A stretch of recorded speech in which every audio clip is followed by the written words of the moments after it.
Hi masters, అందరికీ Brahma's meditation ఛానల్కి స్వాగతం సుస్వాగతం. అలాగే ముందుగా మనందరి గురువు గారైన పత్రిజీ గారికి కూడా ధన్యవాదాలు తెలియజేసుకుంటూ తనను కూడా ఈ సెషన్లోకి ఇన్వైట్ చేసుకున్నాం. ఎంతో గొప్పగా గత కొన్ని రోజుల నుంచి జీవాత్మ ప్రపంచ నియమాలు అనే గొప్ప గ్రంథాన్ని స్వాధ్యాయం చేసుకుంటున్నాము. అలాగే ఈ రోజు కూడా ఎంతో గొప్ప జ్ఞానాన్ని మనందరికీ తెలియజెప్పడానికి మంజూమ్ సెక్షన్కి విచ్చేస్తున్నారు లలిత మేడం గారు. మేడం, మీకు బ్రహ్మాస్ మెడిటేషన్ ఛానల్ నుండి స్వాగతం స్వాగతం madam. Thank you. Over to you madam.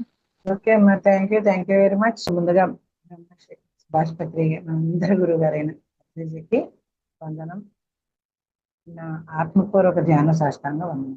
అలాగే నాకు ఈ అవకాశం ఇచ్చిన Brahma's meditation channel entire team అందరికీ కూడా నాకు కృతజ్ఞతలు తెలియజేసుకుంటున్నాను. అలాగే మరి ఎవరైతే లైవ్ లో వీక్షిస్తూ వింటున్నారో వాళ్ళందరికీ కూడా నా ధన్యవాదాలు తెలియజేసుకుంటూ ఏమాత్రం ఆలస్యం చేయకుండా మనము మన సెషన్లోకి వెళ్ళిపోదాం. జీవాత్మ ప్రపంచ నియమాలు. ఇది తెలుసు కదా, ఎలా వచ్చిందో మళ్ళీ కొత్త వాళ్ళ కోసం ఒకసారి. ఈ స్పిరితోనే ఇద్దరు అబ్బాయిలు అనుకోకుండా యాక్సిడెంట్లో చనిపోతారు. చాలా కాలం వాళ్ళ తర్వాత పుడతారు. కొంచెం సెటిల్ అయిన తర్వాత గ్యారేజ్ పెట్టుకుంటారు, మెకానిజం టేస్ట్, వాళ్ళు చనిపోతారు. లేట్గా పుడతారు, కొంచెం పెద్దవాళ్ళు అవుతారు. వాళ్ళు దంపతులు ఇద్దరు దేవుడి మీద నమ్మకం పోయి ఇక వీళ్ళు కూడా అసలు బ్రతకడం ఎందుకనే స్థాయికి వచ్చేస్తారు అనమాట. అప్పుడు ఒక ఋషి అనే వృద్ధ మహిళ ద్వారా, అంటే మీడియం అంటారు కదా, ఆత్మలు తన ద్వారా మాట్లాడతారు అనమాట. అలాంటి మాట్లాడే వాళ్ళని మీడియం అంటారు. అయితే ఆమెను గుర్తించడము, ఆమె ఫోన్ నెంబర్ అమ్మ నాన్నకి వెళ్ళేలా చేయడము, వాళ్ళు వచ్చి ఉండి కలవడము, వీళ్ళిద్దరూ ఆవిడ ద్వారా మనకి వాళ్ళ అమ్మ ఈ బుక్ రాయడానికి వచ్చిందని చెప్పి వాళ్ళ అమ్మ వాళ్ళని ధ్యానం చేయమని చెప్పి, ధ్యానం చేస్తేనే కదా ఆ శూన్యంలో మాట్లాడగలం మనం. భగవంతుడితో అయినా కానీ ఎవరితో అయినా కానీ, ఆత్మతలంలో ఉన్న వాళ్ళతో కానీ. అట్లా 1 సంవత్సరం పట్టింది. 1980లో చనిపోతే వాళ్ళు 1981, 1 సంవత్సరం పట్టింది అనమాట వాళ్ళకి ఇదంతా ప్రాసెస్ జరగడం.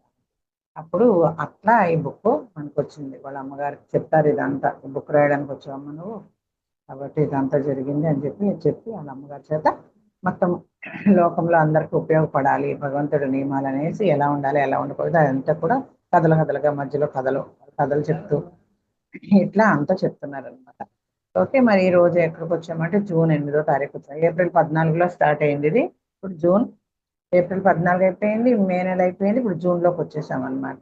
ఆత్మలతో సంభాషించడాని గురించి నా అపోహలు. నిన్న కూడా మనం చెప్పుకున్నాం కదా, చనిపోయిన ఆత్మీయుల కంట వీళ్ళతో మాట్లాడటానికి కొన్ని అపోహలు ఉంటాయంట. చనిపోయిన వాళ్ళ గురించి మళ్ళీ ఆత్మలతో మాట్లాడాలి అనుకుని లోపల ఉన్నవాడు. నిన్న ఒక అమ్మాయి కథ చెప్పుకున్నాం కదా, నీలు అని అమ్మాయి, నీనా అనే అమ్మాయి గురించి చెప్పుకున్నాం కదా. చిన్నప్పుడు ఆమెకు ఆ టాలెంట్ ఉంది, కానీ వాళ్ళ అమ్మ వాళ్ళు దెయ్యాలు పిశాచాలతో మాట్లాడకూడదు, మన శరీరాన్ని ఆక్రమించి మనల్ని నాశనం చేస్తాయి ఇలా చెప్పి, ఇంకా పెళ్ళి అయిన తర్వాత పెద్ద అయిన తర్వాత అది ఇంకా బలంగా ఉండిపోయి అలా ఆయన మంచిగా ఈ అమ్మాయిల టాలెంట్ గుర్తించి అలాంటి బుక్స్ తెచ్చిచ్చినా కానీ ఎంత లోతుగా పాతిపోయిందంటే ఆ అమ్మాయి మైండ్లో చిన్నప్పుడు వాళ్ళ అమ్మ చెప్పిన సంగతుల వల్ల ఆమె టాలెంట్ని ఆమె వదిలేసుకుంది అనమాట. చూడండి, చిన్నప్పుడు అందుకే పిల్లల దగ్గర జాగ్రత్తగా పెంచాలి అని అంటారు. అలాగా ఆత్మతో సంభాషణ గురించి అపోహల గురించి ఈరోజు ఏం చెప్తున్నారు నేను. సంభాషించుకున్న ఆలోచనలు చూపించి మీరైనా సరైన మార్గంలో పెట్టడానికి ఆత్మలో ఒకటి చాలా రోజులు పడుతుందంట.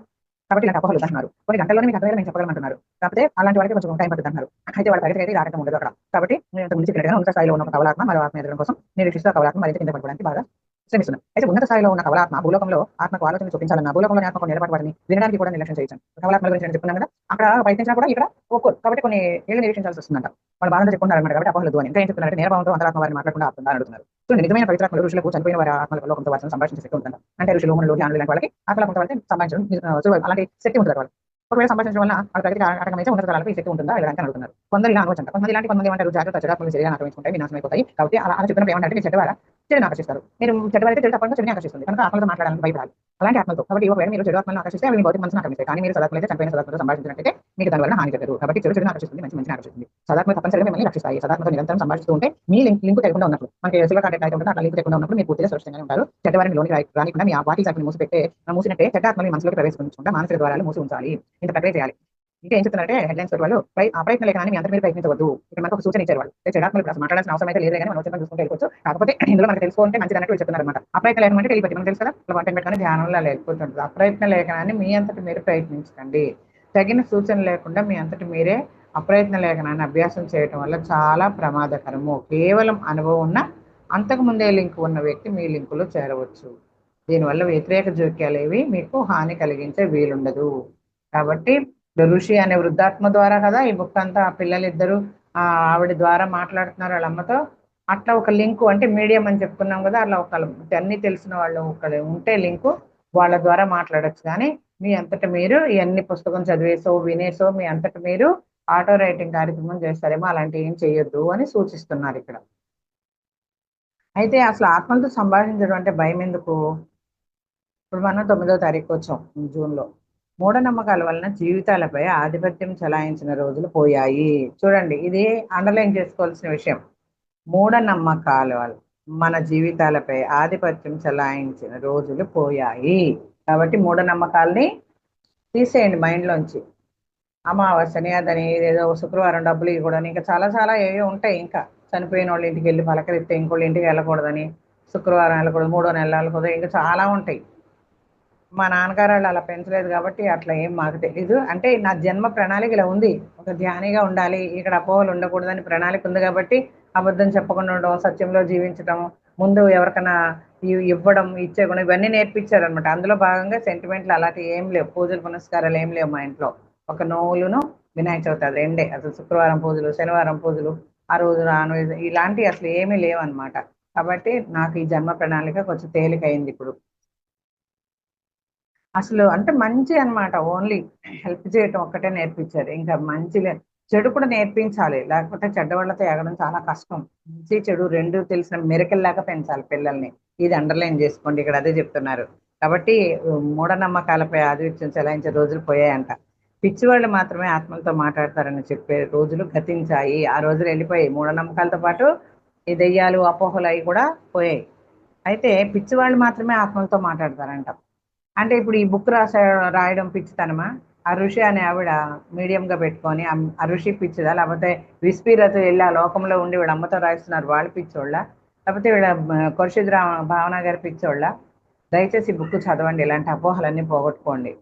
ఇంట్రెస్ట్ ఉంటే ఒక మీడియం ద్వారా మాట్లాడచ్చు, కానీ మనం మాత్రం సొంత ప్రయత్నాలు చేయొద్దని చెప్తున్నారు ఇక్కడ. ఆత్మలతో సంభాషణలు చెప్పారు, నిజమే చెప్తున్నారని రుజువు చేయలేని రోజులు పోయాయి. ఇప్పుడు భూలోకంలో చాలా మంది శాస్త్రవేత్తలు, మానసిక నిపుణులు, పారాసైకాలజిస్టులు ఆత్మలతో సంభాషించడం గురించి విస్తృతమైన పరిశోధనలు చేస్తూ తాము చేసే పని యథార్థమని రుజువు చేయగలుగుతున్నారు. దీనికి ఏంటంటే సాక్ష్యం ఇప్పుడు అన్ని దెయ్యాల సినిమాలు అవుతున్నాయి, చూసారా? దెయ్యాల సినిమాలు, దేవుళ్ళ సినిమాలు ఎక్కువ వస్తున్నాయి. హర్రర్ మూవీస్ పెరిగినాయి. ఒక ఏదో ప్రేమ కథా చిత్రం నుంచి దెయ్యం కనపడగానే నవ్వుతాం మనం. కాబట్టి అవన్నీ పోగొట్టడానికి నక్షత్ర మిత్రుల పనిది. వాళ్ళు ఎంత కష్టపడుతున్నారో మన అపోహలు పోగొట్టడానికి. కాబట్టి అలా ఏమీ అక్కర్లేదు, చెడు అపోహలు పోగొట్టుకోండి, ఆ రోజులు చెల్లిపోయినాయి అని చెప్తున్నారు. ఎన్నో వింతైన ద్విగృష్యాలనే వాటికి శాస్త్రీయ వివరణలు ఉండవు. అన్నిటికీ వివరించి చెప్పడం కుదరదు. యోగ రహస్యాలు కొన్ని ఉంటాయి, వాటిని శాస్త్రీయంగా వివరించి తెలిసి తెలియకుండా అడిగే ప్రశ్నలకి వివరించడం కుదరదని చెప్తున్నారు. ఇంద్రియాతీత గ్రహణ శక్తి, పారాసైకాలజీని, మానసిక దృగ్దృశ్యాన్ని నమ్మాల్సి ఉంటుంది. ఇప్పుడు ఆ రోజులు వచ్చాయి. కాబట్టి కొందరు బుద్ధిహీనులు ఆత్మలోకం ఉందా అని, మేము ఆత్మలమా అని కూడా సందేహిస్తుంటారు. మరి అందరూ ఆత్మలే కదా, శరీరధారులం అంతే, అందరూ ఆత్మలే. మన మధ్య కూడా ఈ స్పేస్ ఉంది, ఈ మంచానికి లేకపోతే పిరమిడ్కి మధ్యలో స్పేస్ ఉంది. ఇక్కడ కొన్ని ఆత్మలు ఉంటాయి, మూడో కన్ను ఉంటే కనపడుద్ది మనకి. మన చనిపోయిన ప్రీతములు ఉండొచ్చు, అయితే గురువులు ఉండొచ్చు, మాస్టర్స్ ఉండొచ్చు, దేవుళ్ళు ఉండొచ్చు. అందరూ అది దివ్యాత్మలు కదా. దేవుళ్ళు అంటే మాస్టర్స్ అని చెప్పారు అంటే వాళ్ళు ముందుగా రాముడు కృష్ణుడు వాళ్ళు కొంచెం నేర్చుకున్న వాళ్ళు, ముందుగా నేర్చుకుని దేవుళ్ళగా మారారు. మనం దేవుళ్ళగా మారబోతున్నాం తెలుసుకొని. అంతే తప్ప అందరూ ఆత్మలే. కాకపోతే చెడు ఆత్మలు ఉంటాయి, చెడుని ఆకర్షించినప్పుడు చెడు ఆత్మలు, మంచిని మంచి ఆకర్షిస్తే మంచి చెడు అంతే ఉంటుంది కదా. మరి శక్తి అయితే ఒకటే. రావణాసురుడు అలా ఉపయోగించాడు, రాముడు ఇలా ఉపయోగించాడు, అంతే తప్ప మనకు అంత వివేకం లేకుండా ఉండదు. కాబట్టి మనము ఎరుకుతూ ఉండాలని ఇక్కడ మళ్ళీ చెప్తున్నారు. కాబట్టి ఆత్మలతో సంభాషించే విషయాన్ని గురించి మరింతగా తెలుసుకోవాలనుకుంటారు, ఈ విషయాలను మరింత లోతుగా తెలుసుకోవాలనుకుంటుంటారు. కొంతమందికి తెలుసుకొనడం తప్పనిసరి అవుతుంది. ఇప్పుడు వీళ్ళ అమ్మాళ్ళు బాధపడుతున్నారండి. ఈ బుక్ రాసి ఆవిడనే తీసుకున్నాం, చాలా బాధపడుతున్నారు, దేవుడి మీద విశ్వాసం పోయింది, వాళ్ళు కూడా చనిపోతే బాగుంది అనుకుంటున్నారు. మరి అలాంటి వాళ్ళకి అవసరము. మరి ఈ బుక్ రాయడానికి వచ్చింది కదా, లోక కళ్యాణం కోసం వచ్చారు ఆవిడకి అవసరము. కొంతమందికి తప్పనిసరి అవుతుంది. వాళ్ళ ఆత్మలోకం గురించి, చావును గురించి, పుట్టుకను గురించి, గత జన్మల గురించి తెలుసుకోవాలని బాగా ప్రయత్నిస్తారు. మనకి ఇలాంటి బుక్స్ ఎన్నో ఉన్నాయి కదండి. ఇదేంటంటే ఆ తలాల గురించి చెప్పే బుక్, అక్కడ ఎలా ఉంటాము, ఇక్కడ మీకు ఎలా సాయం చేస్తామని. మరి ఇలాగ చాలా ఉన్నాయి కదా మనకి. మరణం మధురంలో ఉంది, ఇంకా మరణానంతర జీవితంలో ఉంది కదా, రిగ్రెన్సీని వాళ్ళందరూ మాట్లాడుకుంటారు కదండి. మరి ఇలాంటి బుక్స్ ఎన్ని ఉన్నాయి అంటే అక్కడికి వెళ్ళి పరిశోధించి ఇక్కడి నుంచే పంపించి వాళ్ళని పరిశోధించి అట్లాంటి ఒక బుక్. మరి న్యూటన్ గారు ఉన్నారంటే మరి ఆయన కూడా అదే. కాకపోతే ఏంటంటే ఆయన డాక్టర్ కాబట్టి అక్కడికి పంపించి అక్కడ అనుభవింపచేసి నయం చేస్తారు. కానీ మరి ఇక్కడ ఈ మన మరణాంతర జీవితం ఎంత అద్భుతంగా ఉంది. ఆవిడ కూడా అంతే, పంపించి రోగాలు నయం చేసే పని కాదు ఆవిడది. ఆవిడ ఏంటంటే అక్కడ ఏం జరుగుతుందో ఇక్కడి నుంచి ఒక పంపించి ఫాస్ట్ లైఫ్లో కాకుండా ఆ తలాల్లోకి తీసుకెళ్ళి రిగ్రెన్సీ అనమాట తీసుకెళ్ళి ఇక్కడ అంతా అవన్నీ బుక్ రాసింది ఆవిడ. అది మరణానంతర జీవితం. మరి ఇది కూడా ఇలా ఎన్ని బుక్స్ ఉన్నాయో మనకి తెలుసుకోవాలనే కోరిక ఉండాలి మనకి. ఏదైనా మంచికే కదా, లోక కళ్యాణం కోసం వచ్చిన వాళ్ళు మరి అన్నీ తెలియచెప్పాల్సిన బాధ్యత ఉంది కాబట్టి చెప్పాలి. ఇప్పుడు అదే చెప్తున్నారు, అవసరం ఉంటుందంట, తెలుసుకోవాల్సిన అవసరం ఉంటుంది కాబట్టి అట్లా ఇవన్నీ కూడా ఇప్పుడు అవసరము అని చెప్తున్నారు. కాబట్టి కొందరు భయపడతారు, దాంతో వారి ఇతరులను నిరుత్సాహపరుస్తారట. వాళ్ళు తెలుసుకోరు, భయపడతారు, ఎదుటోళ్ళను కూడా భయపెట్టి నిరుత్సాహపరిచేస్తారు. చెడ్డవారి ఆలోచనలకు ఇష్టపడరు, వాటిపై కుతూహలము చూపరు. కొందరికి తల్లిదండ్రులు, పూజారులు, ఉపాధ్యాయులు ఎవరో ఒకళ్ళు వ్యతిరేకంగా బాగా నూరి పోస్తారు. దీంతో వారు అంతఃప్రేరణ అణగదొక్కి ఎటువంటి చిక్కులు భరించడానికి ఒప్పుకోరు. దానికి నేనే ఉదాహరణ. ధ్యానం చేస్తారు కానీ ఇన్వాల్వ్ అవ్వలా. నేను సోల్ కోచ్ కోసం నాగసానపల్లి అది వెళ్ళానమాట. వెళ్తే అక్కడ నాకు ఆల్రెడీ కాళ్ళ నొప్పులు ఉన్నాయి, అక్కడంతా కన్స్ట్రక్షన్లో ఉంది, రాళ్ళు గుచ్చుకొని నడవలేక నడిచాను. మనకు తెలుసు కానీ ఎక్కడో డైనింగ్ హాల్ ఉంటుంది, ఎక్కడో ఇది ఉంటుంది. నేనేంటంటే ఫాస్ట్ లైఫ్ రిగ్రెషన్ కోసం వెళ్ళాను. ఎన్ని రోజులు ఇలా ఉంటావని మా చిన్న అబ్బాయిని మా వారు పంపిస్తే వెళ్ళిన దాన్ని అటు ధ్యానం 24 గంటలు కూర్చోబెట్టేస్తారండి. అసలు నేనేమో అంతసేపు కూర్చోలేను. వేరే పిరమిడ్ ఉంది కదా, వెళ్ళిన వాళ్ళకి తెలుస్తుంది. అక్కడ కూర్చుంటే అక్కడి నుంచి వెళ్ళిపోమంటారు, ఎక్కడ కూర్చుంటే అక్కడి నుంచి వెళ్ళిపోమంటారు. కూర్చోవడమే, అటెండెన్స్ వేస్తారు అక్కడ. అమ్మో అసలు నిజంగా మన కొంచెం టైం ఇచ్చారు, నాకు పావుగంట టైం ఇచ్చారు న్యూటన్ సార్. మాట్లాడితే మొత్తం విని ఇప్పుడు ఆయన చేయట్లేదు, వాళ్ళ శిష్యులతో చేపిస్తానంటే నాకు వద్దు, నాకు మీరు చేస్తేనే అంటే సరేనమ్మా, ఒక మేడం ఉంది, ఆ మేడం నెంబర్ ఇచ్చాను. అట్లా సరే నేనేం చేశాను, ఇట్లా కాళ్ళు ఇంకా గుచ్చుకొని ఇంట్లో కూడా చెప్పులేసుకొని తిరుగుతాను కదా, వర్షం ఒకటి పడుతుంది ఇలాగనే, తుఫాను మరేమో నా కర్మకాలి. మొత్తం ఇంటికి వచ్చేసరికి ఇంకా అడ్డం పడిపోయా. ఇంతకీ ఆయన చేయలేదు, నేను వేరే శిష్యులతో చేయించుకోదలుచుకోలేదు. ఏమైంది, మా పిన్ వచ్చి చూడటానికి వచ్చింది, మనసు బెడ్డెడ్ అయిపోయింది. ఏంటి అక్కడికి వెళ్ళి దెయ్యం పట్టించుకొని వచ్చిందని తాళ్ళు తెచ్చి కడుతుందంట. ఇట్లా ఉన్నారనమాట. మనకేమో మంచి పనికి వెళ్తే వాళ్ళు ఇలా. అందుకే వీళ్ళందరూ నూరిపోస్తారంట. తల్లిదండ్రులు కావచ్చు, పూజారులు కావచ్చు, ఉపాధ్యాయులు కావచ్చు, జరిగేదే రాస్తున్నారు ఇక్కడ, వేరే ఎక్కడి నుంచో తెచ్చి రాయట్లా. వీళ్ళందరూ అనుభవించిందే రాస్తున్నారు ఇక్కడ. కాబట్టి సత్యం అనేది బుక్ చదువుకోవాలి. ఒక బుక్ మించిన మంచి ఫ్రెండ్ లేరంటారు. వ్యతిరేకంగా నూరిపోస్తారు. దానితో వారు నిన్న ఒక అమ్మాయిని చదువుకున్నాక చిన్నప్పుడు తల్లి చెప్పింది, ఆవిడకి అమ్మాయికి టాలెంట్ ఉంది, ధ్యానులు ఇదే కదా అమ్మాయిని గుర్తిస్తారు, వాళ్ళు ధ్యానులు కాదు, నేను నాశనం చేస్తారు, నీ శరీరాన్ని ఆక్రమించేసుకుంటుంది, అదయ్యం నువ్వు ఇదైపోతుంటే నాటుకుపోయింది. వాళ్ళు ఆయన ఎంకరేజ్ చేసి అలాంటి బుక్స్ తెచ్చినా కూడా భయం పోలేదు ఆ అమ్మాయికి. వచ్చిన ఏ పని మీద వచ్చిందో అది ఎక్కడ జీవితమే వేస్ట్ అయిపోయింది. కాబట్టి ఇట్లాంటి వాళ్ళు కూడా మారాలి అని ఈ బుక్ అనమాట. ఇప్పుడు మనం ఎంతమంది చూస్తున్నారో ఈ వీడియో తెలియదు, మరి ఎంతమంది ఫార్వర్డ్ చేస్తున్నారో కూడా తెలియదు. అందరికీ ఉంటారు రిలేటివ్స్, ఫ్రెండ్స్, దయచేసి అందరికీ ఫార్వర్డ్ చేయండి. ఎప్పటికప్పుడు ఏ రోజు ఆ రోజు ఈ బుక్ కూడా అందరూ కొనుక్కోగలిగిన వాళ్ళు కొనుక్కొని చదవండి, లేదంటే వేరే ఎవరి దగ్గర ఉంటే తీసుకొని చదవండి మీ ఫ్రెండ్స్ దగ్గర. కాబట్టి ఇది చాలా తెలుసుకోవాల్సిన విషయం. చచ్చిపోయాక అక్కడ ఏముంటాయో మనకెందుకులే అనుకుంటే ఎవరు ఏం చేయలేదు. చెప్పడం మన ధర్మం అన్నారు పత్రి సారు. వినకపోవడం వాళ్ళ ఇష్టం, లేకపోతే మనకి కర్మ. మనం వచ్చిన పని చేయకపోతే మనకు ఆ కర్మే కదా, మళ్ళీ వచ్చి మళ్ళీ చెప్పి మళ్ళీ చావాలి కదా, ఎందుకు ఇప్పుడే చెప్పేస్తే అయిపోద్ది. చూడండి ఇట్లా ఉంటుందంట. మళ్ళీ భూలోకంలో మీరు ఎందుకు పుట్టాలనుకుంటున్నారు అనే దాని గురించి ఏంటో ఇచ్చేది చూద్దాం. చూడండి, ఇది మీకు వింతగా అనిపించవచ్చు కానీ వాస్తవం. మీలో చాలా మందికి మీ లోకంలో పుట్టడం ఇష్టం లేదు. చాలా మంది అనుకుంటారు కదా, ఫస్టే చెప్పాను, చిన్నప్పుడు మొత్తం పత్రిజీతో నా ప్రయాణం అని దాంట్లో చూస్తే నేనంతా ఏం చెప్పానో తెలుస్తుంది మీకు. ఆత్మలోకంలో మీరు చాలా సంతోషంగా ఉన్నారు, తొందరగా ఉన్నత స్థాయికి చేరాలని మీ అసహనం కానీ, ఇబ్బంది అయినా సరే పడిపోతాం, అక్కడ ఏ కష్టం వచ్చినా సరే పడతాం, ముందు ఇక్కడైతే ఉండకూడదు, ఇక్కడ పుట్టకూడదు అని అనుకుంటాం. ఇలాంటివన్నీ కూడా భూలోకంలో మీ ఆత్మీయులు ఆధ్యాత్మిక కిందికి స్థాయికి పడిపోవటం కానీ, మీరు భూలోకంలో పునర్జన్మించడానికి కానీ కారణం. మీ యొక్క అసహనము, ఇవన్నీ మీరు ఇలా అనుకోవటము, ఇంకా పాఠాలు నేర్చుకోలేదు కదా, కాబట్టి దానికోసం పుడుతున్నారు. మీకు ఇష్టం ఉన్నా లేకపోయినా భూమి యొక్క పాఠశాలలో నేర్చుకున్నాం కదా, నెక్స్ట్ ఎపిసోడ్లో మనం లాస్ట్ ఎపిసోడ్లో అట్లా అనమాట. అలాంటి కారణాల వల్ల మనము పునర్జన్మించడానికి కారణం అంటున్నారు. కానీ మీలో చాలామంది భూమి మీద పుట్టకుండా ఉంటే బాగుండేది అనుకుంటారు. కొన్నిసార్లు అచేతనాత్మకంగా కూడా అలా అనుకుంటారు. ఇలా ఎందుకు అనుకుంటున్నామని ఆశ్చర్యపోతుంటారు. ముందు అలా అనుకుంటారు ఏదో కష్టం, తర్వాత ఇదేంటి ఇలా అనుకుంటున్నామని ఆశ్చర్యపోతారట. కానీ మీకు ఆత్మలోక గృహం గుర్తుకు రాదు. ఇలా అనుకుంటాం కానీ ఆత్మలోక గృహం మనకి భూమి మీదకి వచ్చాక మరుపు అనే వరం ఇచ్చాడు కదా భగవంతుడు. ఆ మరుపు అనే ఎలా వరమో మనం చదువుకున్నాం అది కూడా. కాబట్టి ఆ గృహము మన నిజ గృహం మనకు గుర్తురాదట. కొంతసేపు ఆశ్చర్యపోయి దీని నుంచి మర్చిపోతాం. ఇలా అనుకున్న విషయం కూడా మర్చిపోతామంట. కొంతమందికి మీ ఆత్మ గురించి మనకు ఉపచేతనాత్మక అంటే అనమాట, అంతరేంద్రియాలు ఉంటాయి కదా, అంతర్లోకం అనమాట. దాని గురించి మనసు అంతరాత్మ నుంచి ఈ భావం కలుగుతుందంట.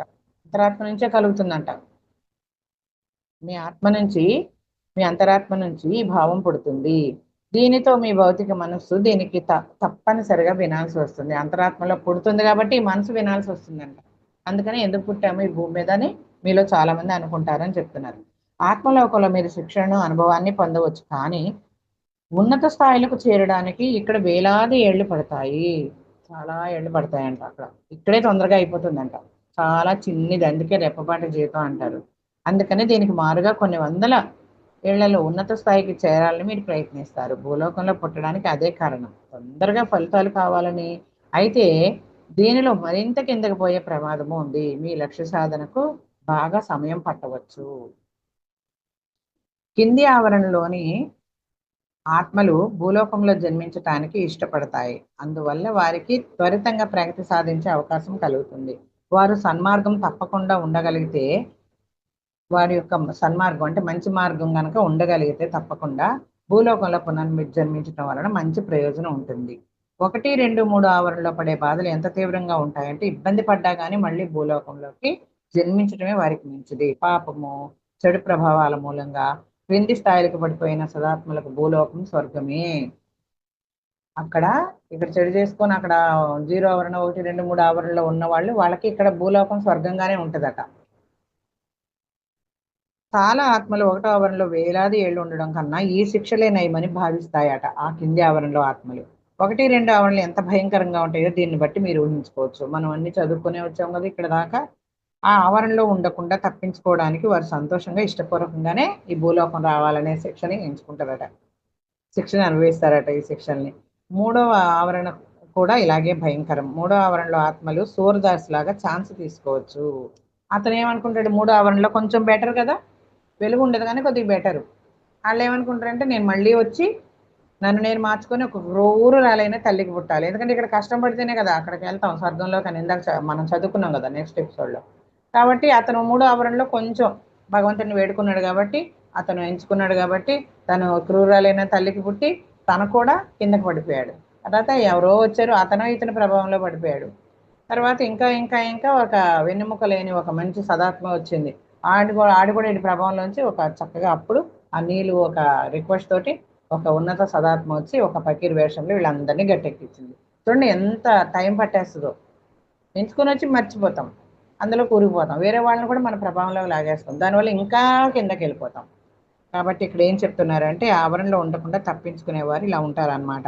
3వ ఆవరణ కూడా ఇలాగే ఉంటుంది భయంకరంగా. ఆవరణలో ఆత్మలు సూర్యదాసులో ఛాన్స్ తీసుకోవచ్చు. అంత మన ఇష్టమే, అక్కడ ఎవరు బలవంతం పెట్టరు.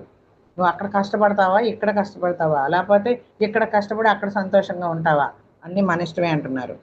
ప్రతిసారి చెప్తారు కదా బ్రహ్మ విష్ణు శివుడు ఎవరు ఉండరు, ఈ తొక్కలో వినాయక చవితి, తొక్కలో సంక్రాంతి ఇవన్నీ వెళ్ళిపోతాయి, యోగులు పుట్టినరోజులే పండుగలుగా జరుపుకుంటాం ముందు ముందని. రాబోతుంది ఆ కాలం, 2030 వచ్చేస్తుంది కదా, ఇక 35 నుంచి అలాగే ఉంటుంది అనమాట. కాబట్టి సూర్యదాసుగా రక్షించబడరు, అందరూ అలా రక్షించబడరంట. ఆయన వివేకం మేల్కొంది, అంతరాత్మ మేల్కొంది, అంతరాత్మ ప్రశ్నలకు సమాధానం చెప్పగలిగాడు, భగవంతుడాన్ని వేడుకున్నాడు కాబట్టి బయటపడ్డాడు ఆ సూర్యదాసు. కాబట్టి అంతరాత్మ నిద్రిస్తే మాత్రం అలా ఉండవు. అటువంటి ఆత్మలు పైకి వెళ్ళడానికి బదులుగా 1వ ఆవరణ లేదా 2వ ఆవరణలో పడవచ్చు. అలా ఆయన మేల్కొన్నాడు కాబట్టి పైకి వచ్చాడు 5వ ఆవరణలోకి.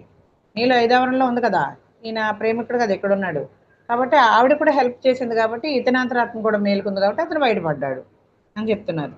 నాలుగో ఆవరణ భరించవచ్చు. ఇది చాలా వరకు భూలోకంలోనే ఉంటుంది. మనం చెప్పుకున్నాం కదా ఇవన్నీ కూడా. కాబట్టి నాలుగో ఆవరణ ఏంటి, అక్కడ నుంచి మానవ జన్మలు మొదలవుతాయి అన్నమాట.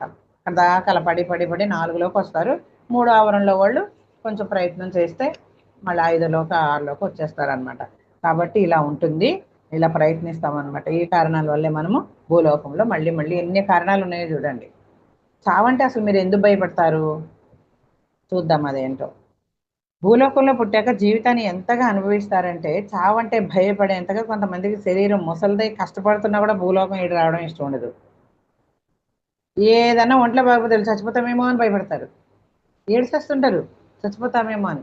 కొంచెం ఒంట్లో బాగోపోతే చాలు, కొంచెం మోషన్ అయితే చాలు, కొంచెం ఏదైనా వామిటింగ్ చేస్తే చాలు, అమ్మ నేను చచ్చిపోతానేమో, వాళ్ళని పిలు వీళ్ళని పిలు వాళ్ళని పిలు. ఏమీ అవ్వలేదమ్మా, నీకు నీరసంగా ఉందంటే సెలైన్ పెడతాం, ఇప్పుడు అర్ధరాత్రి అయింది పిలుస్తాలే తెల్లారే కన్నా ఊరుకోరు. భయపడిపోతారు. ముసలి వయసు అయిపోయినా సరే, ఓపిక లేకపోయినా సరే, ఎందుకురా బాబు ఈ శరీరం తీసుకెళ్ళిపో అని అడగరు. భయపడిపోతారు చావంటే. చూడండి ఎందుకు ఇలాగా. ముసలి శరీరం కష్టపడుతున్నా కూడా భూలోకంలో విడడానికి ఇష్టం ఉండదు. ఎందుకు ఇలా అని ప్రశ్నిస్తున్నారు వాళ్ళందరూ పైన. ఎందుకంటే మీ లోకంలో చనిపోతే ఎక్కడికి చేరతాలో వాళ్ళ హృదయాంతరాలో వాళ్ళకి తెలుసు గనక. చెడు పనులు చేశారనుకోండి, చెడు ఆవరణలోకి వెళ్ళిపోతారు కదా, 1, 2, 3 ఆవరణలోకి. వాళ్ళకి తెలుసు, అందుకే భయపడతారు. అంటే వాళ్ళు చెడ్డ పనులు చేస్తున్నారు కాబట్టి అక్కడ నరకంలోకి వెళ్తామని వాళ్ళకి తెలుసు అనమాట. అందుకే ముసలోళ్ళు అయిపోయినా ఏమైపోయినా భయపడిపోతుంటారు భూమి మీదే ఉండిపోవడానికి. అక్కడ యుగాలే పట్టేయచ్చు కదా, మరి మనం చదువుకున్నాం కదా, యుగాలే పట్టేయచ్చు అంట. అక్కడ భూమి చాలా చిన్నది కాబట్టి ఉండగానే చక్కబెట్టుకొని ఆయన అంటారు. రెప్పపాటు జీవితం, ఈ ఆత్మదీపం ఉండగానే ఈ శరీరంలో, ఈ దీపం ఉండగానే ఇల్లు చక్కబెట్టుకుంటే అంటే బయటలో గూట్లో దీపం నోట్లో ముద్ద ఆ దీపం కాదు. ఈ దేహం అనే దేవాలయంలో ఈ ఆత్మదీపం ఉండగానే చక్కబెట్టుకొని ఆయన నువ్వు వచ్చిన పని చేసేసుకో, లేకపోతే మళ్ళీ మళ్ళీ వస్తావు, చెడ్డ పనులు చేస్తే నరకానికి వెళ్ళిపోతారు. అలా తెలిసిన వాళ్ళు ఎందుకంటే ఎప్పుడు పొద్దున్నేసరికి చెడే ఆలోచిస్తారు, చెడే చూస్తారు, కాబట్టి చెడే మాట్లాడతారు. కాబట్టి వాళ్ళు భయపడతారు చావంటే. చూడండి ఎంత వివరంగా ఇచ్చారు. వాళ్ళకి తెలుసు గనక, వాళ్ళకి చావంటే భయం ఉంటే తాము తప్పకుండా అంధకారంలో కింది ఆవరణలో పడిపోతామని తెలుసు గనక ప్రాణాన్ని నిలబెట్టుకోవాలని ప్రయత్నిస్తారు. కానీ మీ భౌతిక శరీరం పనిచేయటానికి నిరాకరిస్తే ఆత్మ కృషించిపోతున్న తాత్కాలిక భౌతానికి నివాసాన్ని తప్పనిసరిగా వదిలిపెట్టాల్సిందే. వాళ్ళకి ఇష్టం ఉన్నా లేకపోయినా బలవంతంగా వదిలిపెట్టాల్సిందే. వాళ్ళ టైం అయిపోయింది మరి ఇక్కడ. వాళ్ళకి ఇష్టం ఉండదు, ఏడుస్తూ వెళ్ళిపోతారు అనమాట. పత్రిసారి ఏం చెప్తారు, ఏడుస్తూ వచ్చాం, నవ్వుతూ బాయ్ అని, హాయ్ అని బాయ్ అని చెప్పేసి వెళ్ళిపోవాలనుకుంటారు. ఆయన ఎట్లా తెలుసా అండి, శివప్రసాద్ గారు వీడియో తీస్తే వాడు చనిపోయే ముందు పత్రిసారి దగ్గరే ఉంటారు కదా, ఆయన గురించి చెప్తే ఎంత ఆయన శరీరాన్ని తడుముకొని తడుముకొని ఆనందంగా ఈ దేహం ఇలా వచ్చి ఇంత ఒక గురువుగా ఉండడానికి, అందరినీ ఇంతమంది లక్షల మంది మార్చడానికి ఈ శరీరం ఉపయోగపడింది. ఆయన తెచ్చుకున్నారు. జీసస్ క్రైస్ట్ ఎలాగ తెచ్చుకున్నాడో, బాబా ఎలా తెచ్చుకున్నారో, రమణ మహర్షి ఎలా తెచ్చుకున్నారో, ఆయన కూడా ఈ కర్మని, ఆయన ఉండాల్సిన టైం ఉన్నా శరీరం సహకరించట్లేదు, ఎవరు ఊరుకోవట్లేదు, చుట్టుపక్కల వాళ్ళు హాస్పిటల్ అని తీసుకుపోతున్నారు, ఇంకా ఉండడం వేస్ట్, మన అందరిలోకి వచ్చేసి మనతో చేయిస్తున్నారు. అలా ఆయన ఎంతో తడుముకున్నారట, ఆనందంగా వదిలిపెట్టారట. యోగులు అంతే కదండి, ఆనందంగా చక్కగా కపాల మోక్షం పొందుతారు వాళ్ళు. కాబట్టి ఆయన ఎక్కడికి వెళ్ళారు, 2090 దాకా మనతోనే ఉంటారు. ఆయన పని ఇంకా పూర్తి అవ్వలేదు, అప్పటిదాకా ఉంటారు.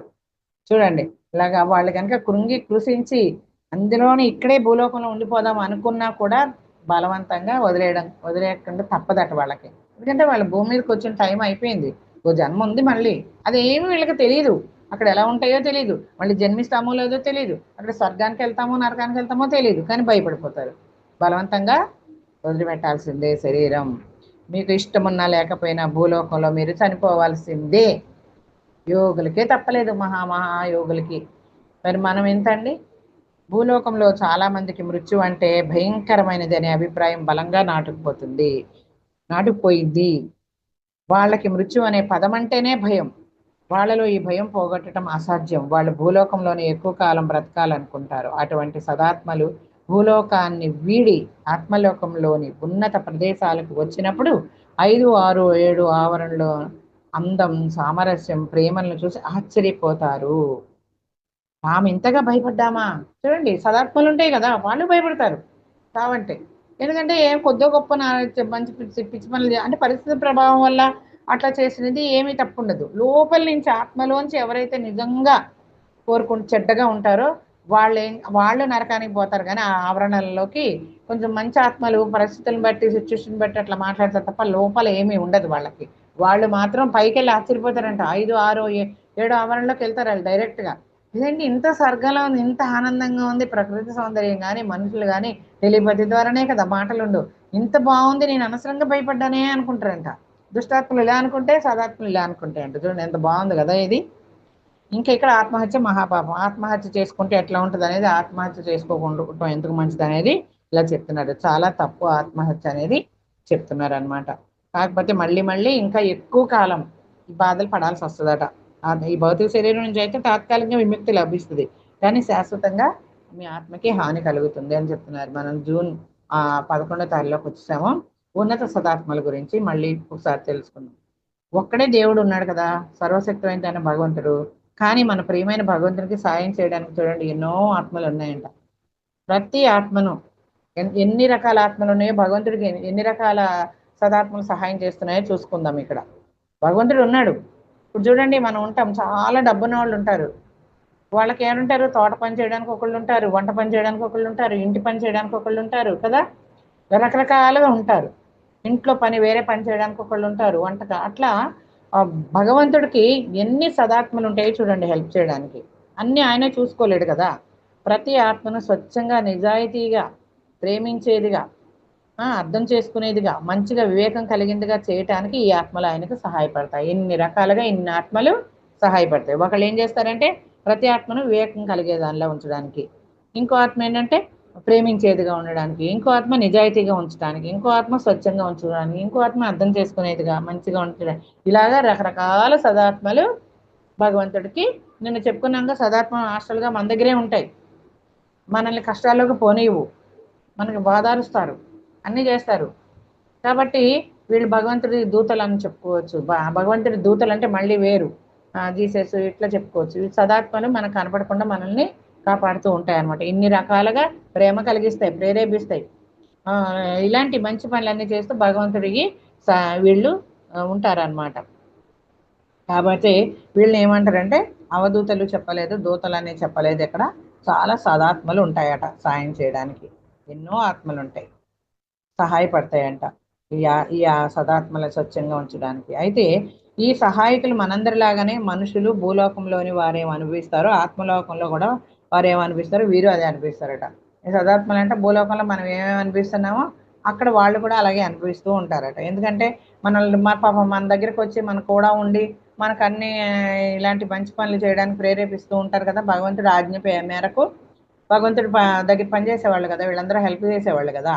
కాబట్టి మనం ఇక్కడ ఏమనిపిస్తాం, వాళ్ళు కూడా అక్కడ అదే అనుభవిస్తూ ఉంటారంట. వాళ్ళు వందలాది సార్లు పుట్టి జన్మిస్తారంట. మనకు తెలుసా అండి ఈ విషయం? సదాత్మలు భగవంతుడికి హెల్ప్ చేయడానికి, మనల్ని సాయం చేయడానికి వందల సార్లు పుట్టి మళ్ళీ జన్మిస్తారట, పునర్జన్మిస్తారంట. ఎన్నోసార్లు పైకి కిందకి వెళుతూ వస్తూ చివరికి ఈ స్థాయికి చేరుతారు. ఈ సహాయకులను దైవిక ఉన్నత సదాత్మలు అంటారు. ఉన్నత దైవిక సదాత్మలు. చూడండి మనకి హెల్ప్ చేయడానికి వస్తాడు కదా ఉన్నత సదాత్మ, అట్లా అనమాట. ఇంకా మన ఎపిసోడ్లో చదువుకున్నాం కదా, ఉన్నత సదాత్మని కోరుకుంటే పకిరి వేషంలో వస్తాడు వాళ్ళనమాట. అందరికన్నా పైన ఉన్న వారిని దైవిక ఉన్నత సదాత్మలు అంటారు. వీళ్ళందరికన్నా పైన ఇంకా ఉన్నత దైవిక సదాత్మలు ఉంటారట. ఉన్నత ఆవరణలో వారిని తరచుగా చూస్తాం, కానీ 4వ ఆవరణ అంతకు కింది ఆవరణలో అరుదుగా చూస్తాం.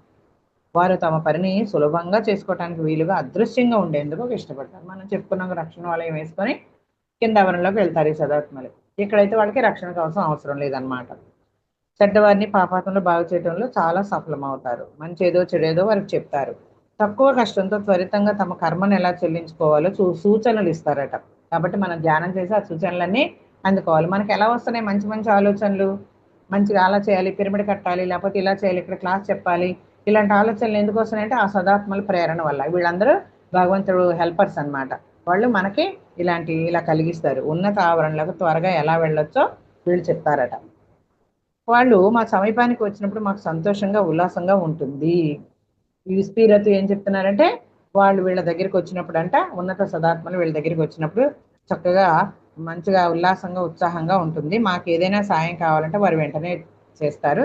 ఏ ఆత్మ అయినా సరే చివరికి 1వ ఆవరణ నుంచి అయినా సరే సాయం కావాలని కోరితే, ఇది మళ్ళీ మళ్ళీ అండర్లైన్ చేసుకోండి, మనం కోరితే తప్ప 0 ఆవరణ కన్నా ఉండండి, 1, 2, 3 ఆవరణలన్నా ఉండండి, అక్కడ కూడా ఇక్కడ కూడా అంతే. మనం కోరుకోవాలి భగవంతుడిని, మనలో నచ్చని విషయాలు. పరమాత్మకి సరెండర్ అయిపోవాలి, లాజిక్ మైండ్ ఉపయోగించొద్దు. సరెండర్ అయిపోయామంటే ఇక ఆయన చూసుకుంటాడు అంతే. మళ్ళీ అవుతుందో లేదో అన్నట్టు అక్కడే ఉంటాం. కాబట్టి ఇది ఒకటో ఆవరణలో వాళ్ళైనా సరేనంట, హృదయపూర్వకంగా కోరుకుంటే ఈ సదాత్మలు నిమిషాల్లో అక్కడ ఉంటారంట వచ్చి. కాబట్టి భూలోకంలో కూడా ఏ ఆత్మ అయినా మనఃపూర్వకంగా నిజాయితీగా సాయం కోరితే వెంటనే సాయం లభిస్తుంది. అక్కడే కాదు, ఆవరణలోనే కాదు, ఇక్కడ మనకు కూడా మనం కోరుకుంటే, కాకపోతే కోరుకోవాలి మనలో చెడు లక్షణాలు కాకుండా మంచిగా ఉండాలని కోరుకున్న తక్షణమే వస్తారట సదాత్మలు మనం మంచి చేయడానికి. కాబట్టి ఒకటో ఆవరణలో భూలోకంలో ఉదాహరణ ఉన్నత స్థాయిలో ఉందా అని చూడరు. అక్కడ వాళ్ళు ఒకటిలో ఉన్నారా, రెండులో ఉన్నారా, అంతకంటే కింద ఉన్నారని వాళ్ళు చూడరంట. మనస్ఫూర్తిగా సాయం కోరితే మాత్రం సాయం లభిస్తుంది అని చెప్తున్నారు. భూలోకంలో దేవుణ్ణి సాయం కోరిన వారి విషయంలో మహిమ జరిగిన కథలు మీరు తరచుగా వినే ఉంటారు కదా. మేము బాబాని నమ్ముకున్నామండి, ఇంత మహిమ చూపించాడో, అలాంటి కథలు చాలా విన్నాం కదా, మనం వినే ఉంటారు అని చెప్తున్నారు. చాలా ఆందోళనకర పరిస్థితుల్లో మీరు కూడా దేవుడి సాయాన్ని అర్థించే ఉంటారు కదండి. చాలా ఆందోళనగా ఉన్నప్పుడు మీరు కూడా భగవంతుడి సాయం అర్థించే ఉంటారని చెప్తున్నారు. వింత పద్ధతిలో మీకు సాయం లభించి ఉంటుంది. మీరు అసలు అసలు ఎంత అద్భుతం జరిగిందో, మేము అలా నమ్ముకొని ఇలా ప్రార్థించగానే అలా అలా జరిగిపోయిందని అంటారు. అంటే వాళ్ళు కొంచెం అంటే మంచిగా చెడా, ఇక్కడ నిమ్నావరణలో ఉన్నారా అని ఇక్కడ చెడ్డవాళ్ళని చూడరంట. మనం కోరుకుంటే మాత్రం. అందుకే చూడండి శ్రీకృష్ణుడు భగవద్గీత, నువ్వెంత పాపాత్ముడు అయినా, అంతకన్నా మహాపాపాత్ముడైనా ఒక్క జ్ఞాన వీచికతో, ధ్యానంలా జ్ఞాన వీచిక అంటే నీకు ఆ జ్ఞానోదయం కలిగి దేవుడా నన్ను రక్షించి అంటే చాలు వచ్చేస్తారు వాళ్ళు. విష్ణుమూర్తి చూడండి మొసల దగ్గరికి గజేంద్రుడు పట్టుకుంటే వచ్చేసినట్టు, ద్రౌపది దగ్గరికి వచ్చేసినట్టు, అక్కడే కాదు ఇక్కడ కూడా మనకి కూడా జరుగుతుంది. మనం కొన్ని మహిమలు చూసే ఉంటామని చెప్తున్నారు వాళ్ళు. ఆత్మలోకంలో మీ ఆత్మీయులు కూడా చాలా సార్లు మిమ్మల్ని రక్షించి ఉంటారు. మనకి తెలియదు అది. ఆత్మలోకంలో మన ఆత్మీయులు ఉంటారు కదా, చనిపోయిన తల్లిదండ్రులు ఎవరో ఒకళ్ళు, అమ్మమ్మలో నానమ్మలో, అక్కడ కనుక మళ్ళీ పునర్జన్మించకుండా ఉంటే వాళ్ళు కూడా మీకు ఎన్నోసార్లు సాయం చేసే ఉంటారు. నేను ఇందాక ఒకటి చదివానండి, ఒక డాక్టరు, అదే అంటే లేడీస్, దాని ముందు ముందు వస్తుంది మనకి, ఈ బుక్లోనే ముందు ముందు వస్తుంది. అంటే ఈ బుక్లో లేదు, నేను ఇందాక వేరే బుక్ చదివాను, దాంట్లో ఏముందంటే షేర్ చేసుకున్నా. డెలివరీ రూమ్లో అనమాట, ఒక డాక్టర్ చూశాడనమాట, వాళ్ళ అమ్మమ్మ గారు ఉన్నారంట. మెడిటేటర్ కాబట్టి ఆయన, ఏంటి డెలివరీ లేట్ అవుతుందంటే అప్పుడు వాళ్ళ అమ్మమ్మ ఆత్మ కనిపించిందంట. ఎవరు ఈ డెలివరీ ప్రసవ వేదన పడుతున్న వాళ్ళ అమ్మమ్మ కనిపించి, ఇక్కడ ఇది ఎలా ఉంది, ఈమె భయపడిపోతుంది పిల్లల్ని కనడానికి, చాలా అపోహలు పెట్టుకుంది అందరి మాటలు విని, కాబట్టి ప్రసవం జరగట్లేదు అంటే, సరే అమ్మ అక్కడ ఏం జరుగుతుందో, ఆ రావాల్సిన ఈ ఆత్మ, ఈ కడుపులోకి రావాల్సిన ఆత్మ అసలు ఎందుకు కడుపులో ఉండి ఇలా ఇబ్బంది పడుతున్నా, అసలు వచ్చిందా లేదా అని చూసాడంట. అదంతా తర్వాత వేరే దాంట్లో అది వేరే క్లాస్ చెప్పుకుందామండి, చాలా అద్భుతంగా ఉంది అది. ఓన్లీ ప్రెగ్నెంట్ లేడీస్ కోసం, అది వేరే సెషన్ పెట్టుకున్నాం తర్వాత. ఇక్కడ ఏంటంటే అమ్మమ్మ వచ్చి కనపడింది ఆయనకి, అట్లా మన ప్రీతములు కూడా సాయం చేస్తారు సదాత్మలే కాకుండా అని ఇక్కడ చెప్తున్నారు. అది వేరే కాన్సెప్ట్, తర్వాత చూద్దాం. అయితే భూలోకంలో దేవుడు మహిమలు జరిగిన కథలు విన్నాము. మన ఆత్మీయులు కూడా చాలాసార్లు రక్షించే ఉంటారు, కానీ అది మనకి తెలియదు. ఆత్మలోకంలోని మీ ఆత్మీయులు మిమ్మల్ని ఎంతో జాగ్రత్తగా పరిరక్షిస్తూ సంరక్షిస్తూ ఉంటారని మీరు నమ్మవచ్చు ఇది చదవడం ద్వారా. వాస్తవంగా నిజమైన ప్రేమ ఎన్నడూ చనిపోదు. భూలోకంలో చనిపోయిన తర్వాత కూడా చావుకున్న ప్రేమ ఎంతో గొప్పది, చావు కన్నా కూడా ప్రేమ ఎంతో గొప్పది. సదాత్మలు అన్ని ఇక్కడే వదిలేస్తాయి, చెడు మంచి ఒకటే తీసుకెళ్తాయి. దుష్టాత్మలు అన్ని తీసుకెళ్తాయి, చెడు కూడా.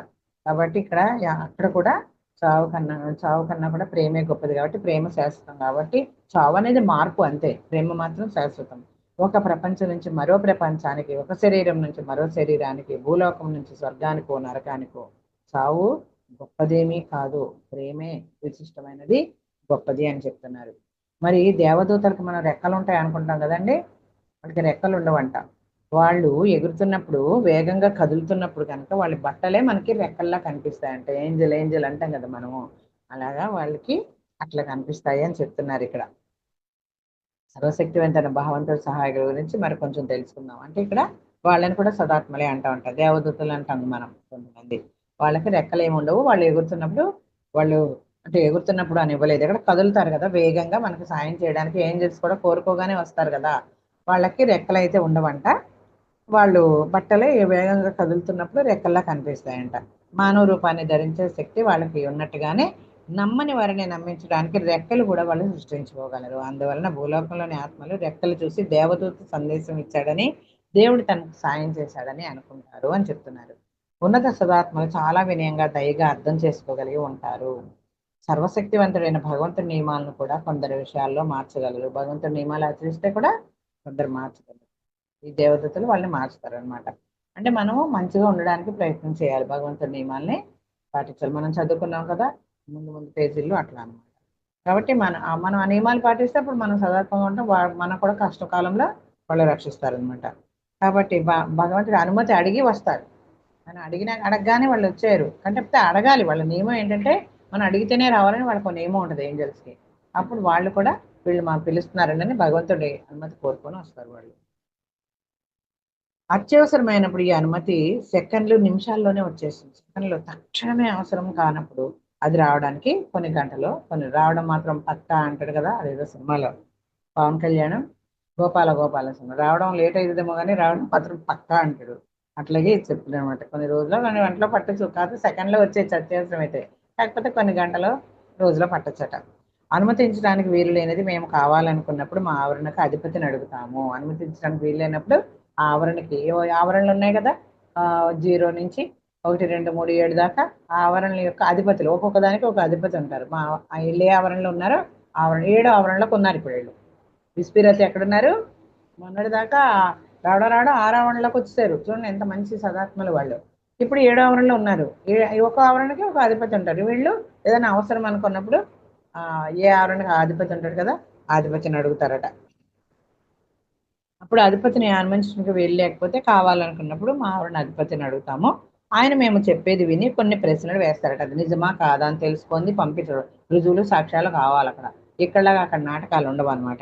అలా అడిగామనుకోండి, ఏదైనా ఒక ప్రశ్న అడిగితే మళ్ళీ ప్రశ్నే వస్తుంది. అంటే ఈ లాజిక్ మైండ్ అనమాట. ఇక్కడ అక్కడ అలా ఉండదు, సత్యమే ఉంటుంది అక్కడ.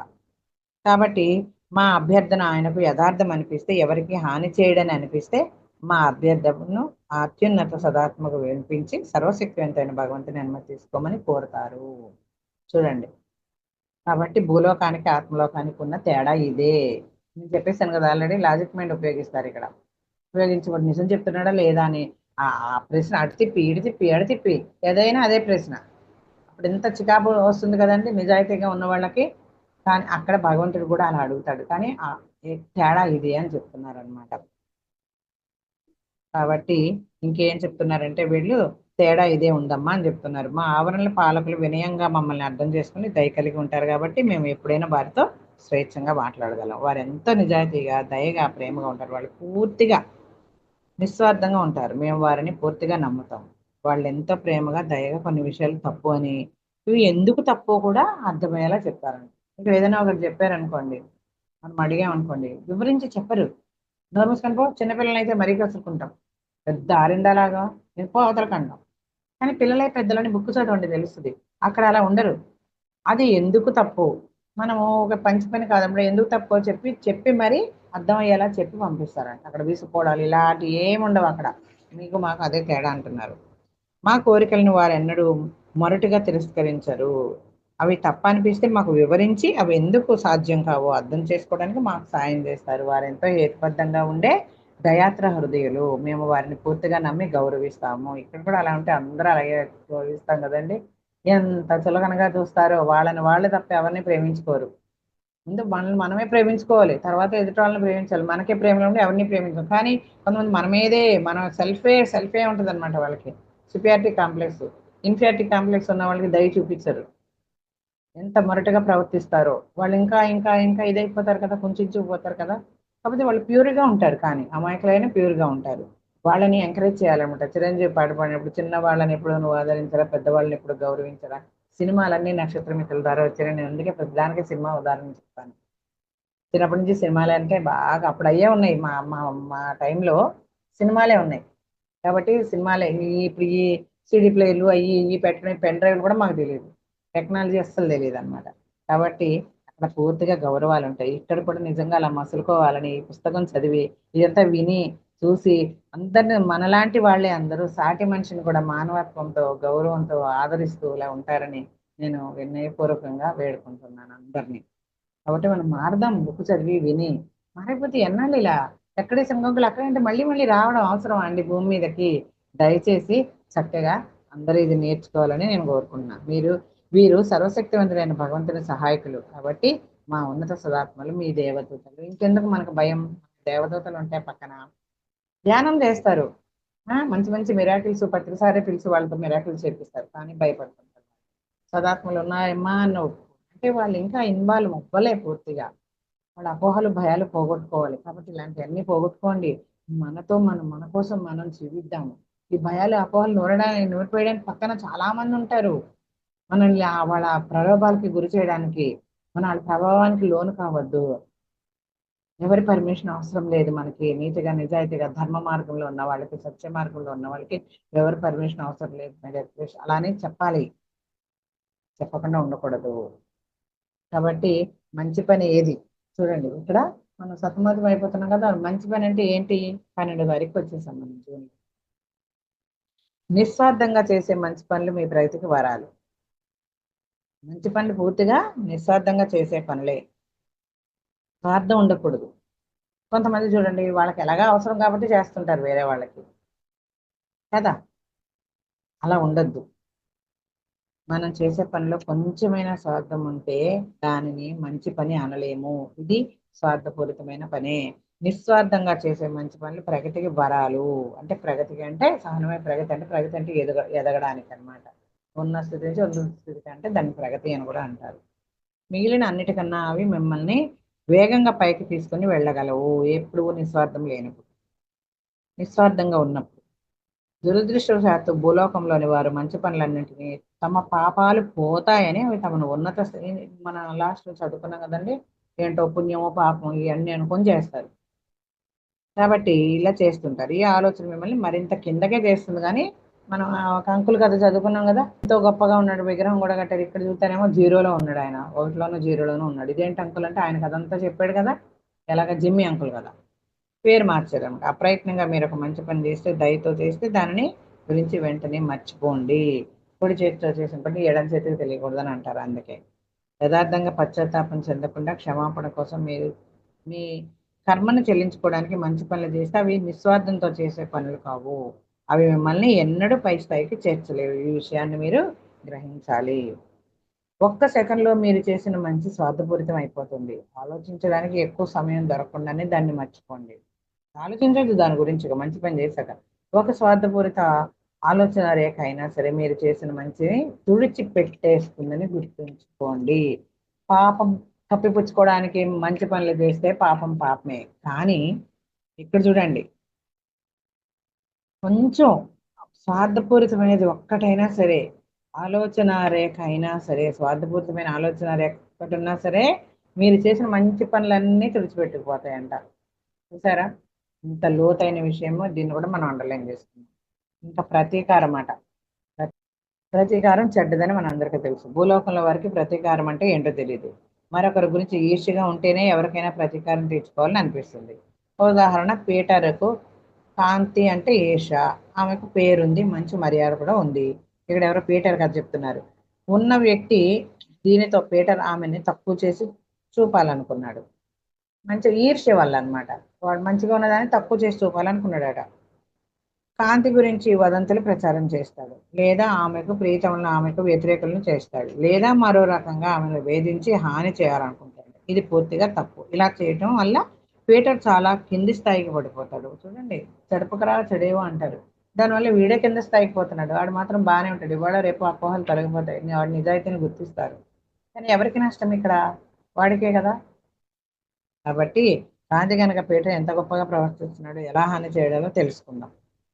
పీటర్ ఎంత తప్పుగా ప్రవర్తించాడో తెలుసుకుని తనను తాను కాపాడుకోవడానికి పీటర్ గురించి కాంతి ప్రచారానికి నిజం చెప్పాలనుకుంటే అది తప్పు కాదు. పీటర్ ఎంత చెడ్డవాడో కాంతి ప్రపంచానికి చెప్పాలి. అప్పుడు ఇతరులు అతనితో మోసపోరు, జాగ్రత్తగా ఉంటారు. పీటర్ ప్రతీకారానికి బాధితులు కారు. పీటర్ లేఖితనాన్ని గురించి ప్రచారానికి వాస్తవాలు చెప్తే కాంతి పై స్థాయికి చేరుతుంది. కానీ ఆమె హృదయం మంచిగా అవే ఉద్దేశాలు పవిత్రంగా ఉండాలి. కానీ చాలా మంది అనుకున్నట్లుగా ఇది ప్రతీకారం అనిపించుకోదు. ఈర్ష్య అనేది ప్రతీకారం అనిపించుకోదట. చూడండి, కొంచెం ఉన్న వాళ్ళని చూస్తే లేని వాళ్ళకి, ఆరోగ్యంగా ఉన్న వాళ్ళని చూస్తే ఆరోగ్యం లేని వాళ్ళకి, ఇలా ఏది ఉంటే దానికి ఈర్ష్య అనుకుంటారు, కానీ అది ప్రతీకారం కాదు. మీకు హాని జరిగేలా ఉంటే చెడు బయటకు చెప్పకండి. మీకు హాని జరిగేలా ఉందనుకోండి, ఉంటే గనక చెడును బయటకు చెప్పకండి. భూలోకంలోని వారికి మంచికి చెడుకు మధ్య చాలా గల తేడా తరచుగా అర్థం కాదని ఇప్పుడు మీకు అర్థమైంది అనుకుంటాను.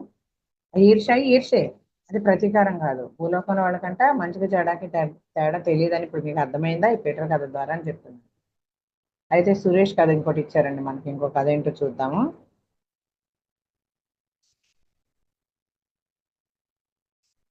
సురేష్ కథ అయిపోయింది. ఇప్పుడు ఆ సతీష్ కథ అయింది మొన్న. ఇప్పుడు సురేష్ కథ అంట. ఒక రోజు అంటే విధవరాలైన ఓ యువతి అంట జేతో కలిసి సురేష్కి పరిచయం కలిగిందంట. ఆమె ప్రవర్తన అంత మంచిది కాదు. సురేష్తో తిరగడం మొదలుపెట్టింది. విధవరాలైన యువతి, ఆ విధవరాలైన యువతి పేరు జే అని పెట్టారనమాట. జేతో సురేష్కి పరిచయం అయిందంటే ఆమె ప్రవర్తన అంటే అంత మంచిది కాదట. సురేష్తో తిరగడం మొదలు పెట్టేసరికి ఇతనికేమో పెళ్ళయిందంట. 3 పిల్లలు కూడా ఉన్నారంట. మరి తన పట్ల సురేష్కి వెర్రి కలిగేలా చేసింది. అతను ఆమెకు సంబంధం పెట్టుకున్నాడు ఇక. తప్పని అంత అలా వేధించింది అనమాట.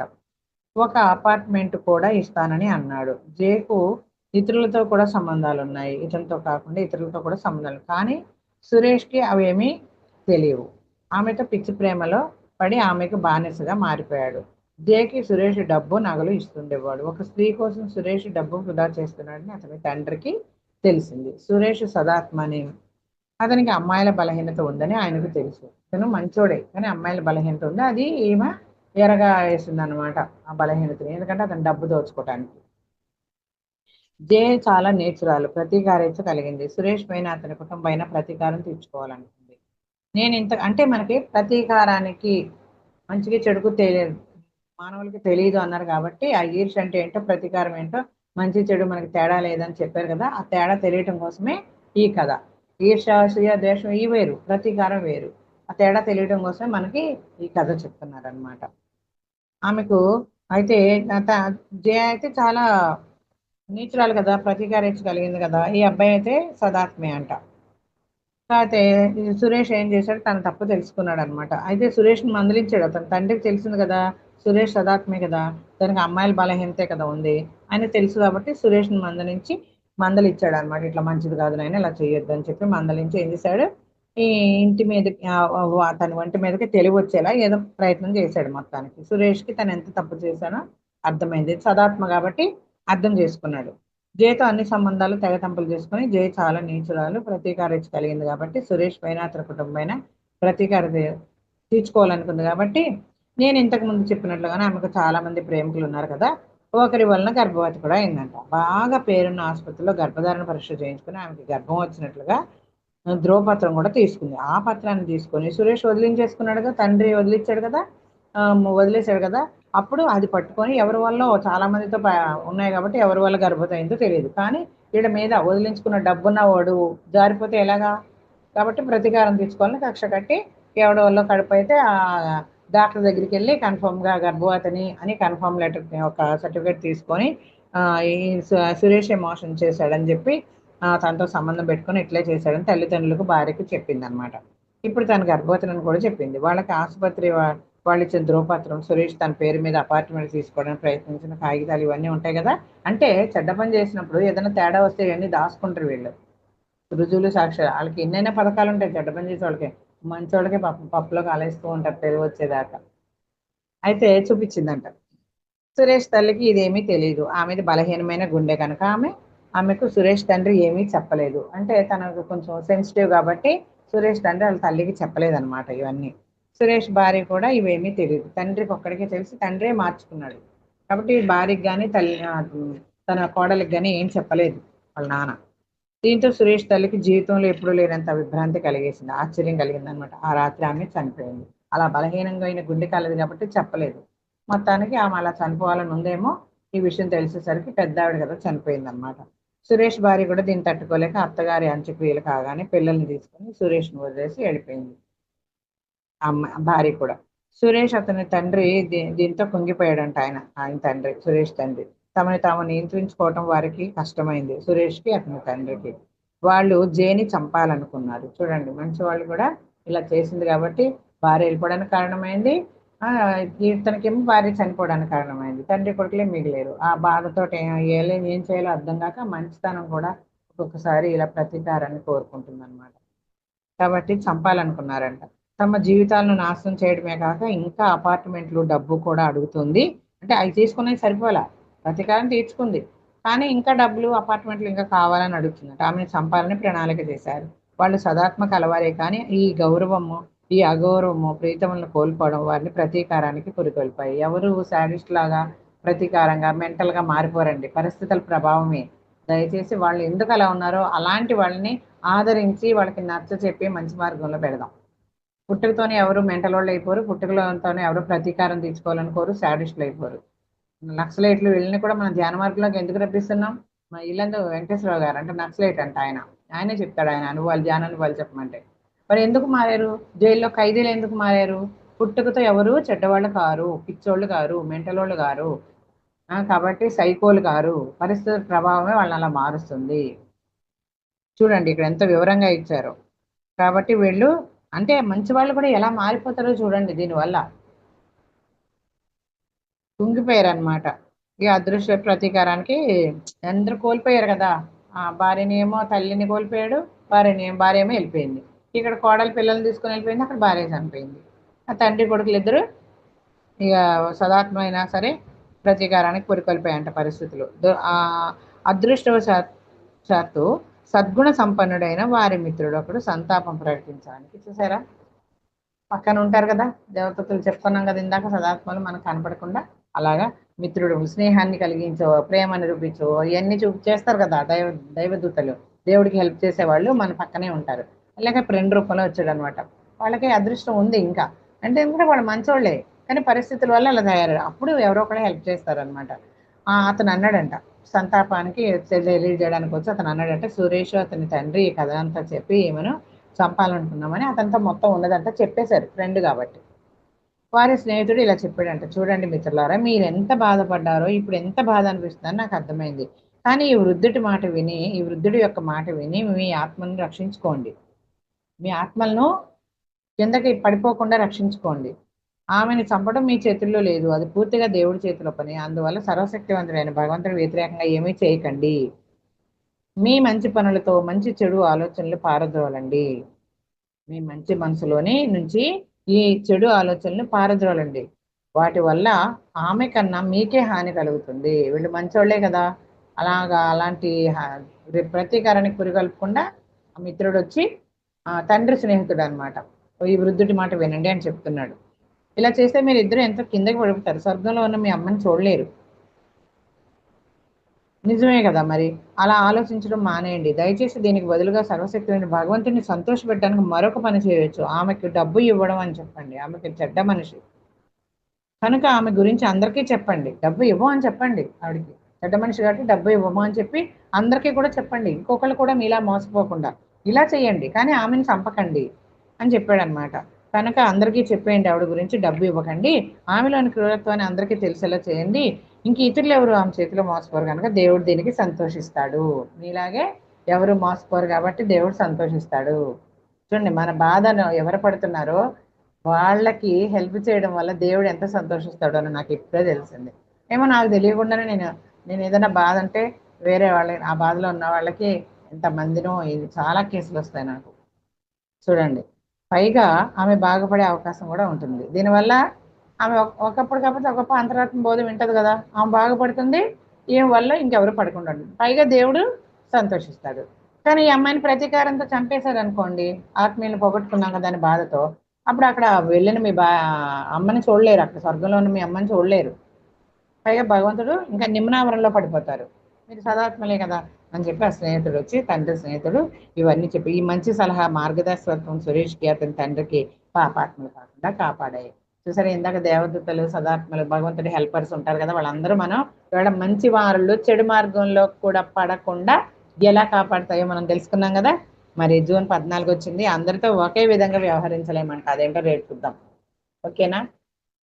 Okay, thank you madam, thank you very much.